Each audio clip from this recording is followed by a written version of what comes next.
할렐루야. 옆에 사람들 인사하시기 바랍니다. 예수님 부활하셨습니다. 또 그렇게 말해 주시기 바랍니다.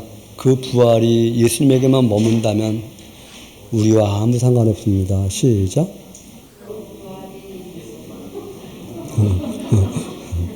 야, 낯선 편이니까 예수님 부활하신 거 믿습니까? 다 믿잖아요. 그런데 그 부활이 예수님에게만 머물러 계신다면 저와 여러분에게 아무 상관이 없다는 거예요. 한국은행에 돈이 아무리 많아도 저와 여러분 지갑에 돈이 없다면 그 돈은 아무 상관이 없다는 말이에요. 한번 그 옆 사람에게 그렇게 말씀해 주시기 바랍니다. 예수님의 부활이 나의 부활로 연결되어집니다. 여기까지 이어질 때 이것을 복음이라고 하는 거예요. 복음이 시작되었고 복음이 진행되어지는데 그 부활의 소망이 나에게 임할 때에 복음이 나에게 완성되었다. 복음이 시작되었지만 복음이 진행되었지만 어떤 사람에게는 그 복음이 완성되어지는데 어떤 사람에게는 그 복음이 완성되어지지 않냐므로 겉도는 제목을 그렇게 잡았습니다. 없는 것을 있는 것으로 부르시는 하나님. 오늘 본문과 제목이 따로 노는 느낌인데 말씀을 들은 이 이후에도 따로 노는지 말씀을 듣고 나니까 그렇구나. 없는 것을 있는 것으로 부르시는 하나님이시구나. 내 안에 생명이 없었는데 내 안에 생명이 있는 것으로 부르시니 내 안에 생명이 있구나. 내 안에 생명 없는 죽음이었는데 생명이 있는 것으로 나를 부르시니 내가 생명이 있구나. 이렇게 여러분 안에 정리가 되어진다고 한다면 아마 본문과 제목과 따로 놀지 않고 이어지는 제목이 되지 않겠는가. 우리는 스스로에게 질문을 던져보아야만 합니다. 하나님과의 관계가 가장 중요하다고 여기며 살아가는가? 여러분의 삶의 현장 속에서 하나님과 관계가 가장 중요하다, 가장 우선이다, 이렇게 여기며 살아가고 있는지에 대한 스스로의 질문을 던져보아야만 합니다.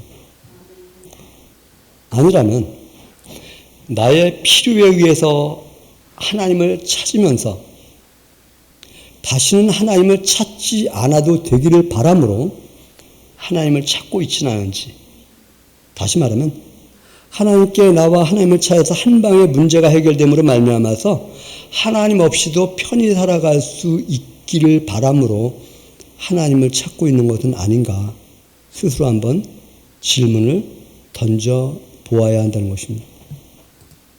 그리고 또 우리는 또 하나의 질문을 던져보아야만 합니다. 구원이 무엇일까? 그리고 그 구원이 절대적인 가치가 있다고 여기시는가? 우리는 구원받았다고 스스럼 없이 고백을 하지만 어느 한 구석에서는 내가 정말 구원받았나? 구원이 무엇이지? 구원의 상태가 어떤 것이지? 라고 묻는다고 한다면 정말 이것이 구원이다 이렇게 말해줄 수 있는가? 이것이 구원이라고 옆에 있는 사람들에게 정리해 줄 수 있는가? 우리는 구원받았다고 합니다. 그래서 어린아이 찬송으로 나 구원받았네, 너 구원받았네, 우리 구원받았네 하면서 하는데 그 구원이 무엇이냐? 그 구원의 상태가 무엇인가? 또 하나의 질문을 던져보고 싶습니다. 하나님이 가장 중요하게 여기는 것은 과연 무엇일까? 하나님이 가장 중요하게 여기는 것이 무엇일까? 그냥 원론적인 답으로 이렇게 말할 수 있습니다. 저와 여러분이 구원받는 것입니다. 할렐루야? 그런데 구원이 무엇인데, 어떤 상태가 구원인데 라고 묻는다고 한다면 그것에 대해서 명료하게 말할 수 있는 것. 어쨌든 하나님이 가장 중요하게 여기는 것이 무엇일까? 구원이다. 구원이 무엇인데? 여러분 구원 받았다고 분명히 말할 것입니다. 그런데 구원이 무엇인데? 라고 하는 거예요. 이게 구원이다. 이렇게 손에 쥐고 손에 쥐어줄 수 있겠는가? 오늘은 한국교회가 부활주일로 지키는 날입니다. 구원이라는 말을 다루기에 앞서 그럼 부활이 무엇인가? 이런 질문을 또한 던져볼 수 있어야 할 것입니다. 부활은 죽음을 전제한 언어입니다. 죽음 없이는 부활이 없습니다. 이 말은 죽으면 부활한다. 그런데 누구에게 누가 죽으면 부활하는가? 또 이런 질문을 한번 던져보고 싶습니다. 예수님의 부활이 궁극적인 목적일까? 예수님의 부활이 예수님에게 또는 하나님에게 궁극적인 목적이겠는가 하는 거예요. 혹 예수님의 부활 자체가 궁극적인 목적이라고 한다면 예수님이 굳이 죽으실 필요 없잖아요. 마치 이런 것 같지 않나요? 너무 표현이 약화됩니다만 번지점프하는 거예요. 저는 무서워서 한 번도 못 해보겠는데 덩에서 다시 튀어 올라가는 거. 죽었다가 살아나는 거. 여기에 머무는 것이 예수님의 궁극적인 목적인가? 하나님이 예수님을 내어주신 궁극적인 목적이 예수님이 죽었다가 살아나는 것인가? 저는 예수님이 죽었다가 살아나신 궁극적인 목적은 사람을 부활에 이르게 하기 위함이라는 정의를 내리고 살아갈 수 있기를 바랍니다. 아까 예수님 부활하신다 그러니까 아멘. 그런데 지금 여러분이 살게 하기 위한 것입니다. 아멘. 왜일까요? 전제했습니다. 은행에 돈이 아무리 많아도 그것과 내가 연결되지 않으면 그 돈은 아무 소용이 없어요. 하나님이 죽은 자 가운데서 살리시는 하나님이고 그래서 사람으로 오신 하나님 예수님이 다시 살아나셨다고 하지만 그 살아나신 부활이 나와 연결되지 않는다면 여러분과 연결되어지지 않는다고 한다면 이것은 여러분에게 아무 소용이 없기 때문에 이것은 복음이 되어지지 않습니다. 나의 부활을 염두하지 않는 예수님의 부활 신앙은 저와 여러분에게 아무 소용이 없어요. 예수님의 부활을 말하는 것은 저와 여러분이 부활한다는 것을 염두하고 전제하고서 이것을 키우는 것인데 예수님의 부활은 어마어마하게 키우는데 내 부활은 키우지 못한다고 한다면 이 시간 여러분들이 그렇게 호소하고 싶어요. 여러분이 부활하게 하시는 것이 하나님의 우리 예수님이 부활하신 부활의 궁극적인 목적이다라고요. 나의 부활을 염두하지 않은 예수님의 부활은 은행에 아무리 많은 돈이 있다 할지라도 그것이 나와 연관되지 않음과 동일합니다. 남의 지갑에 돈이 나와 무슨 상관이 있겠습니까? 남의 주머니에 있는 돈이 나와 호환이 되신다고 하면 그 돈은 가치가 있는 것인데 옆에 있는 사람이 예수님으로 말미암아 부활인데 그 부활과 내가 호환이 되어진다고 한다면 나에게 의미와 가치가 있는데 말씀드렸습니다만 그러나 전제해야만 합니다. 대주제이신 하나님의 부활 신앙을 전제하고서 우리의 부활의 가치를 말하자고 하는 것이지. 부활은 죽음을 전제하는 언어라고 말씀했습니다. 부활은 끊어진 것을 이어주는 것이 부활입니다. 다른 말로 하면 이것을 없는 것을 있게 하는 것이 부활입니다. 우리는 죽어 있는데 죽어서 생명이 없습니다. 그런데 없는 생명이 생명 있게 하는 것, 이게 부활이고 하나님은 없는 것을 있게 하시는 하나님이시다. 끊어짐은 긍정적인 말과 부정적인 언어가 있습니다. 하나님에게서 끊어진 것이 부정적인 언어라고 한다면 죄에서 끊어짐은 긍정적인 언어입니다. 처음 들어보는 표현이니까 낯설어요. 여러분, 우리 주님이 죄의 짐을 짊어지고 죽으심으로 우리도 그 안에서 죄와 끊어진 상태가 된 것을 기억하시기 바랍니다.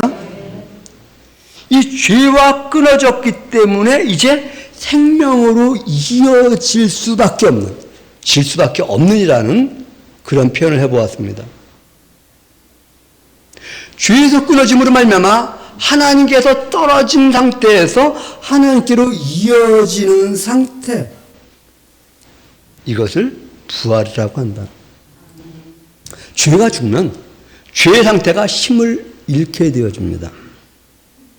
예수님은 죄가 죽게 하기 위해서 이 땅에 오신 것을 기억하시기 바랍니다. 그럼 저와 여러분 안에 죄가 힘을 잃어야 되는데, 죄가 죽음으로 죄가 힘을 잃게 되니, 즉 죄가 우리에게서 끊어지니 생명과 이어지게 되는 것, 이렇게 하나님께 이어지는 것을 구원이다, 이렇게 말합니다. 말이 좀 어려운가요? 제가 복음을 아느냐 이런 말씀을 표현해 보았습니다. 여기 계신 분들 중에 복음을 모르는 사람 없을 거예요. 복음을 알기 때문에 이 자리에 왔을 거예요. 그럼에도 복음을 말해달라고 하면 선뜻 말해줄 수 있을까? 복음은 누구에 관한 것일까? 복음이 무엇일까? 전제했습니다. 복음은 예수님에 관한 것이라고 말씀드렸습니다. 복음은 하나님의 아들에 관한 것이라고 말씀드렸습니다. 그 아들에 관하여 선지자를 통하여 성경에 기록된 것이라고 말씀드렸습니다. 그런데 이 복음이 저와 여러분에게 들어와서 저와 여러분에게 하나님의 상속자 되게 하심에 대한 내용을 포함하는 것이 복음입니다.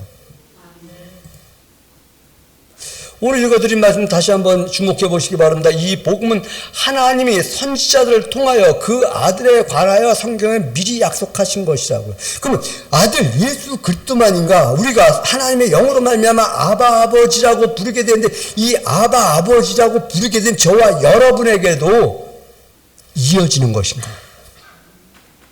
그의 아들에 관하여 말하면 육신으로는 다윗의 혈통에서 나셨고 성결의 영으로는 죽은 자들 가운데서 부활하사 능력으로 하나님의 아들로 선포되었으니, 이렇게 말해요. 곧 우리 주 예수 그리스도시니라. 이 예수 그리스도에게만 머무는 것이 복음인가? 이것이 우리에게 확장되어져야 이것이 복음이 완성되었다고 말할 수 있는가? 복음의 목적은 사람으로 복음되게 하기 위한 것입니다. 이 말도 어려운 말입니다. 복음의 목적은 사람으로 복음되게 하기 위한 것이다. 자, 예수님이 복음이라고 말씀드렸습니다. 그런데 그 예수님이 복음됨으로 머물러만 있다고 한다면 복음으로 나타날 일이 없어요. 농장 창고 정리를 하다 보니까 저희 어머니의 여러 잡다한 것들이, 춘천에 옥산가라고 있어요. 우리 선경제님 옥산가, 아니 다, 네?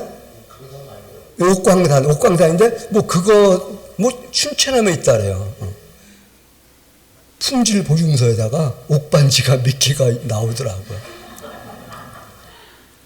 근데 그 말을 한 이유가 있었는데 원고에서 놓쳐버렸어요. 옥광산을 왜 얘기했나? 그거 잘라버립시다. 일단 다시 가다가 뭐 이어지면 모르겠는데. 복음의 목적은 사람으로 복음이 되게 하기 위한 것. 복음이 예수님에게 머물러 있다고 한다면, 이 복음이 사람에게 연결되어지지 않는다고 한다면, 그 말하려고 하다 그랬어요. 옥이 좋은 건지는 모르겠어, 저는. 그래서 그냥 대충 던져놓고 왔는데,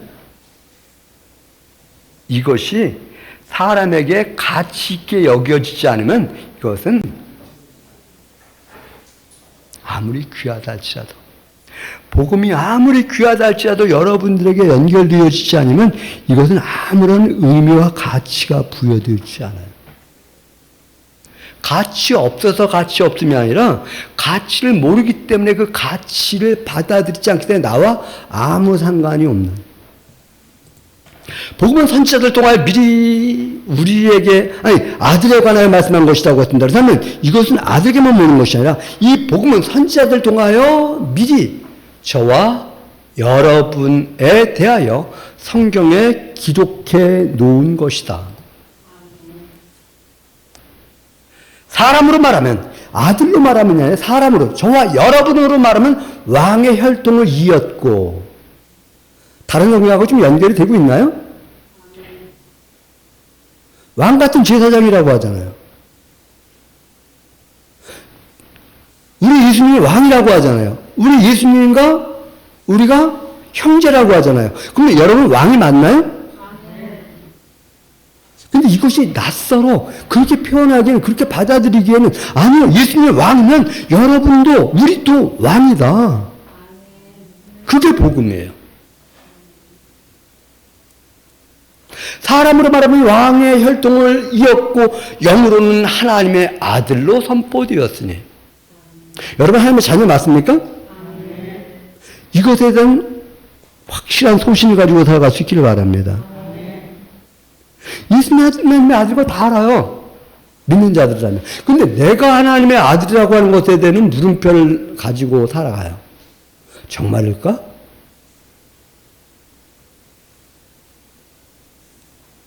아니야말로 예수님이 하나님의 아들인 것과 나하고 뭔 상관이 있어? 내가 하나님의 아들 안 되면은.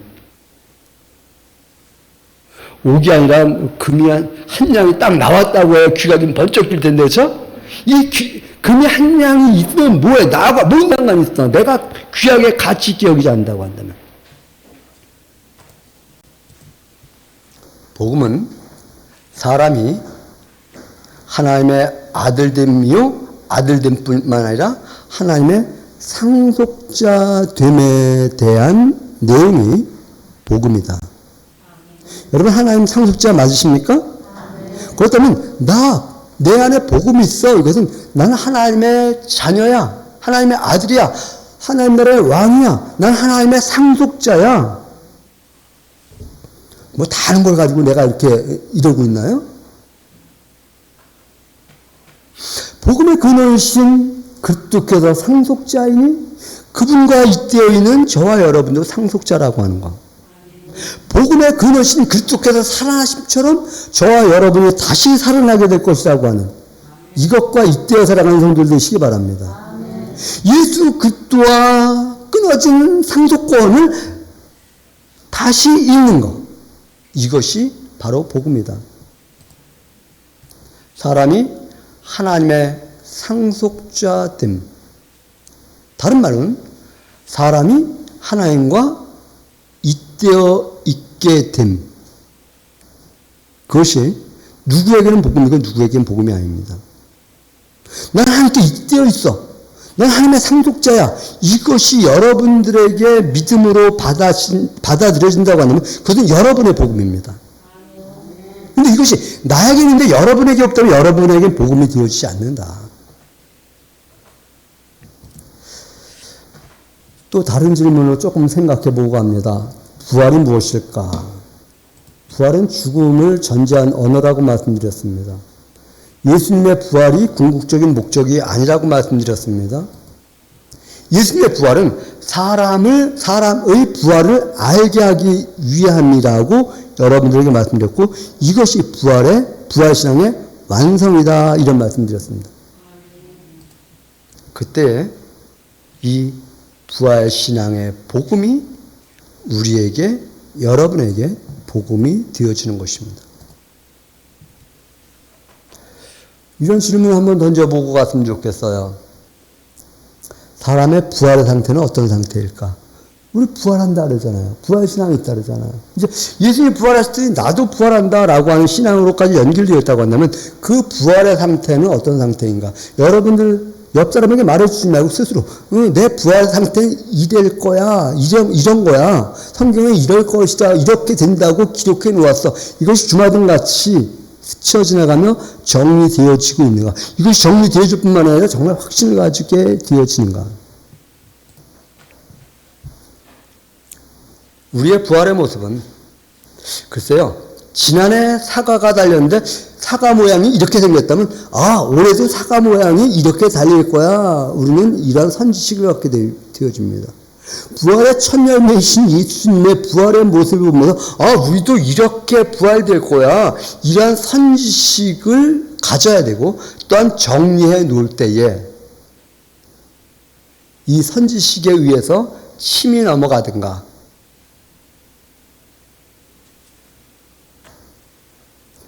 예수님의 부활의 모습은 알아볼 수 있는 상태이고 만질 수 있는 상태이고 음식을 먹을 수 있는 상태이고 또 벽을 통과할 수 있는 상태이고 그렇다면 저와 여러분도 그러한 몸으로의 부활 동의되십니까? 동의되십니까? 동의되셔야 돼요. 그래야 내가 내 몸이 이렇게 부활될 거야 라고 하는 기대가 있어요. 사과를 봐야 침이 넘어가요. 그런데 사과 맛을 모르면은 사과를 보아도 침이 안 넘어가. 예수님의 부활의 상태를 보고 나도 저렇게 됐으면 좋겠어. 이래야 침이 넘어가는 것이지 저렇게 됐으면 좋겠어 라고 하는 기대감이 없으면 부활에 대한 침이 안 넘어가요. 그 예수님의 모습은 신령한 몸이라래요. 그리고 이 부활의 모습을 모든 피조물이 고대해요. 야, 나도 저렇게 부활하고 싶어. 그런데 그러한 신비로운 마음을 소유하지 않는다고 한다면 부활의 몸에 대한 기대감이 우리에게서 그리 크지 않다.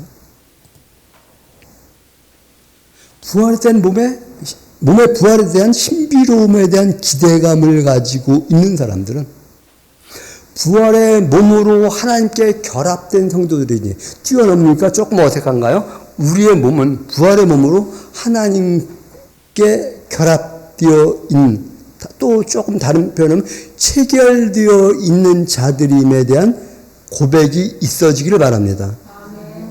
그 체결하러 예수님 오신 거라고 우리는 잘 알잖아요. 그러면 예수님을 같이 염두하고서 우리의 몸이 부활한 몸으로 하나님과 연결되어지는 그러한 신앙을 가지고 있기 때문에 우리는 이렇게 살 수 있는 거예요. 너희 몸을 하나님 기뻐하시는 산 무엇으로? 제물로 드리라. 우리는 제물하면은 죽는 비참함만 생각하는데 아니요. 저는 제물할 때 이랬으면 좋겠어요. 산 제물, 살아있는 삶을 드리는데 기쁨과 소망과 희열이 넘치는 그런 삶. 할렐루야? 뭐 별로 동의가 안 되나 본데 여러분 그럼 질문 하나 던져볼게요. 우리 이민영 원사님 저 뒤에 우리 아드님이 앉아 계시는데 맞지? 마스크 써서 정확하지 않은데 아들 맞지? 성현이? 성현이가 행복하고 기쁘고 희열이 있는 삶을 살아가려고 하네. 맨날 내 인생은 정말 너무 힘들어. 예수님이 고난 받으셨으니 나도 고난이야. 이렇게 살길 바라요. 전자야 후자야. 그렇죠? 그게 부모의 마음이야. 그럼 하나님은 예수님이 고난당했으니 나도 하면 하나님은 야 이놈아 내 독생자 예수 그리스도로 족하단다. 너희 좀 기쁘게 좀 살아라. 행복하게 살아라. 소망을 가지고 살아라. 희열을 가지고 살아라. 만족감을 가지고 살아라. 없는 것을 있는 것 같이 누리며 살아가라. 이런 그 모습을 보고 하나님 기뻐하시지 않을까요? 그렇게 살아가는 모습을 산지물이라고 하는 것이지, 살아가면서 지지직 궁상하면서 괴로움에 고통의 면에 짊어지고 살아가는 것이 우리 주님 보시기에 야 참 기쁘다, 난 참 좋다 이러실까?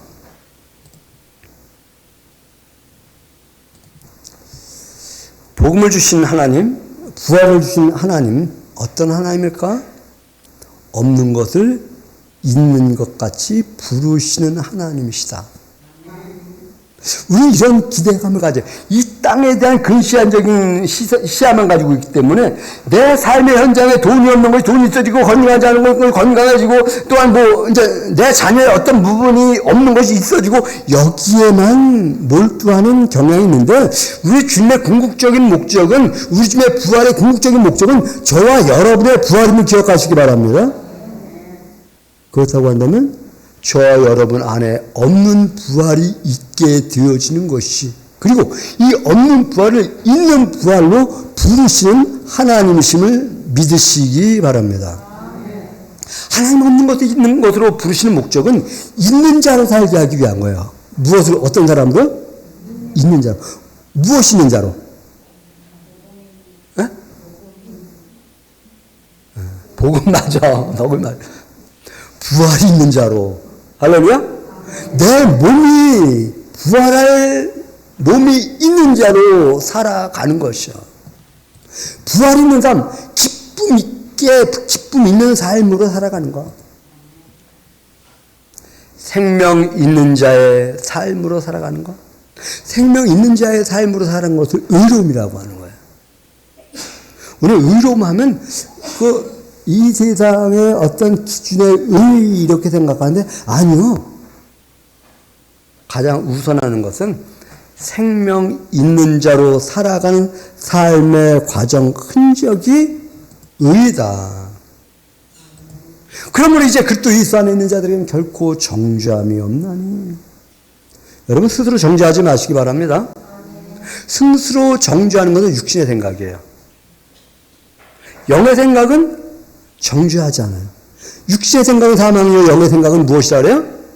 생명과 평안이라고요. 그러면 나 스스로 나를 정죄한다고 한다면 육신의 생각이고, 이 육신의 생각은 사망인데, 영의 생각, 야 하나님의 아들이 내 안에 부활하신 것은 너를 살리게 하기 위하신 거야. 너 하나님의 아들이 부활하시면 믿지? 너도 살아나게 되어 있어. 이것이 영의 생각이고, 이런 사람을 일컬어서 생명이고 평안이다. 그래서 영의 생각은 생명이고 평안이다. 그래서 이 생명이는 영의 생각으로 말미암아 생명이 있고 평안이 있는 사람을 다른 말로 구원받은 자다 이렇게 말해요. 한번 옆에 사람에게 그렇게 말해 주세요. 당신은 구원받은 사람입니다.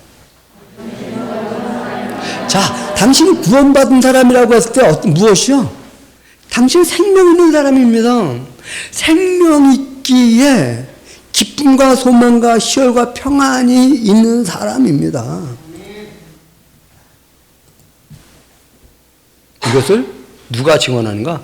하나님의 영과 우리의 영이 같이 증언을 해요. 우리 구원은 언젠가 그런 말씀 드렸어요. 하나님으로 시작해서 우리에게서 완성되어진다고.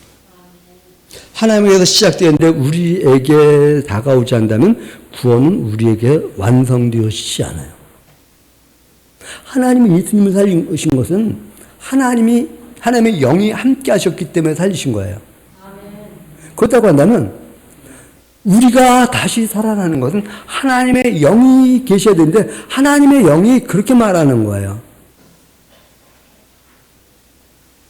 내 아들 예수 그리스도의 죽음 안에는 너의 죽음이 있고 예수 그리스도의 다시 살아남 안에는 너의 다시 살아남이 있다고 내 안에서 그렇게 말씀하시니까 내 영도 맞습니다. 할렐루야? 맞다. 지금 누가 말하는 거예요? 내 영이 반응하는 거예요. 내 영이. 누구의 영에 의해서? 하나님의 영에 의해서 내 영이 반응하는 거예요. 하나님의 영은 다 계시죠. 근데 여러분 안에 하나님의 영이 계실 때 여러분의 영이 반응할 때 맞다. 하나님의 영이 우리와 함께 계시면 나의 죽을 몸도 살리신다. 나의 죽을 몸도 살리신다. 우리 동건이의 몸도 살리신다. 할렐루야. 우리 죄를 났다고 한다. 맞아. 예수님만 살아나는 게 아니라 나도 살아나. 나도 살아나. 우리는 기억해야만 합니다. 예수님의 오심과 죽으심은 예수님 자신만을 위한 것이 아니라 사람을 위한 것이다. 그렇다면 그분의 부활도 사람을 위한 것이다. 사람의 죽을 몸을 살리기 위해서 예수님이 부활하신 것이지. 하나님의 사람으로 하나님을 친근한 아버지라고 부르게 하십니다. 아빠 아버지라 부르는 자. 아빠라는 단어는 모른다고 제가 여러분들에게 말씀드렸고요. 선명하게 해석이 되어지지는 않아요. 그 어떤 신학자도 이거 없어요. 다만 저는 그렇게 정리하는 거예요. 아빠라는 표현이 친근한 표현이기 때문에 아버지 뭐 다급해서 부르나요? 친근한 아버지라고 부르게 한다. 하나님의 영은 저와 여러분으로 하나님을 친근한 아버지, 무서운 두려운 공포의 아버지가 아니라 친근한 아버지라 부르게 하신다. 예수님은 하나님을 친근한 아버지라고 부르셨듯이, 그렇다고 한다면 저와 여러분이 하나님을 얼마큼 친근하게 여기며 부르냐에 따라서 영적 지수가 결정되어 줄 것입니다. 난 정말 하나님을 나의 친근한 아버지라고 부르는가? 이것만큼 나하고 친근해 하면 영적 지수가 이것만큼이란다면, 이것만큼 난 친근해 라고 하면 영적 지수가 이것만큼이라고 저는 표현해 보고 싶습니다. 우리의 부활신앙은 하나님의 영의 함께 하심과 비례를 합니다. 하나님의 영이 친근한 아버지라고 부르게 된다면 나는 맞아, 난 부활 그랬는데, 하나님이 친근하면 난 부활 이렇게 머무를 수 있지 않을까? 우리는 기도해야만 합니다. 구원이 무엇인지를 분명하게 알고 구원이 무엇인지를 분명하게 말해줄 수 있어야만 합니다. 저는 오늘 여러분들에게 말씀드리면서 구원이 무엇이냐라고 묻는다고 한다면 하나님께 잇대어 있는 거. 한번 옆 사람에게 그렇게 말해주시기 바랍니다. 하나님께 잇대어 있는 거. 하나님께 잇대어 있게 하기 위해서 우리 주님 오신 것이고, 잇대어 있게 하기 위해서 부활하신 것이고, 잇대어 있기 위해서 죽으신 것이고. 무엇이 구원이라고요?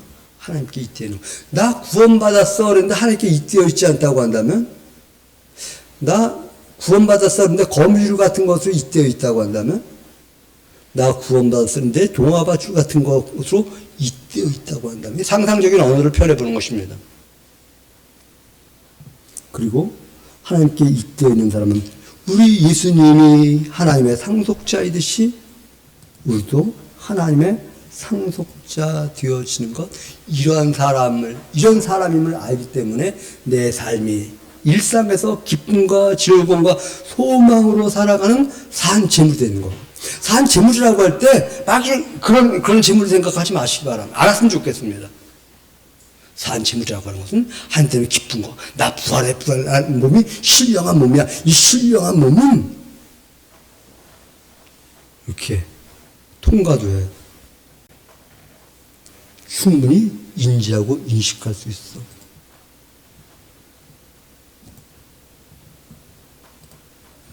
기쁨과 소망이 넘치는 삶으로 살아가는 그러한 산재물을 낼 때 하나님이 기뻐하시지. 나는 죽은 자입니다. 맨날 죽겠습니다. 문득문득 그 고백이 없으라고 하는 건 아니에요. 그런데 그 지수가 더 많다고 한다면, 복음이 무엇일까? 하나님의 상속자됨이 복음입니다. 복음이 예수님에게만 머문다고 한다면 이 복음은 저와 여러분에게 아무 소용이 없습니다. 남의 지갑, 은행에 있는 돈, 그것이 나와 연결되어 있지 않다면 아무런 의미가 없습니다. 부활이 무엇일까? 생명 없는 것이 생명 있어짐의 상태가 되는 것이 부활입니다. 사람의 생명 없음이 생명 있어지는 것, 이것이 부활입니다. 상속자가 되었는데 생명이 없다고 하면 무슨 의미가 있겠는가? 구원이 무엇인가? 생명 없는 사람에게 생명이 있음으로의 하나님께 잇대어지는 것, 그래서 하나님의 상속자가 되어 있는 것, 상속자인데 생명으로 이어져 있는 것. 저는 오늘 여러분들에게 그런 말씀 드린 것입니다. 부활이 예수님에게만 머문다고 한다면, 복음이 예수님에게만 머문다고 한다면, 구원이 예수님에게만 머문다고 한다면 무슨 의미가 있는가? 가치는 있지만 저와 여러분에게 아무런 의미가 없다는 말씀 드리는 거예요. 가치 있는 분을 저와 여러분에게 의미 있게 만들기 위해서 복음은 우리에게도 구원은 우리에게도 부활은 우리에게도 나에게도 이러한 사람들에게 말씀하시는 것이죠. 너의 몸을 하나님 기뻐하시는 산 제물로 드리라. 산 제사는 어떻게 드리는 것일까? 부활의 소망을 가지고 기쁘게 살아가는 것, 하나님께 잇대어 있음을 가지고 기쁨을 가지고 살아가는 것, 하나님의 상속자 된 것에 대한 기쁨을 가지고 살아가는 것이 산 제물 되는 것이다 라고 하면서 염두하면서 부활신앙이 예수님에게만 머무는 것이 아니라 여러분에게까지 이어지는 복된 인생 살아가시기를 주님의 이름으로 부탁드립니다. 기도합니다. 고맙습니다. 하나님, 저희로 하여금 복음이, 구원이 무엇인지를 분명히 알고 분명히 말해줄 수 있는 복된 인생들 되어지도록 은혜를 도와주시옵소서. 감사드리며 예수님의 이름으로 기도드렸습니다. 아멘.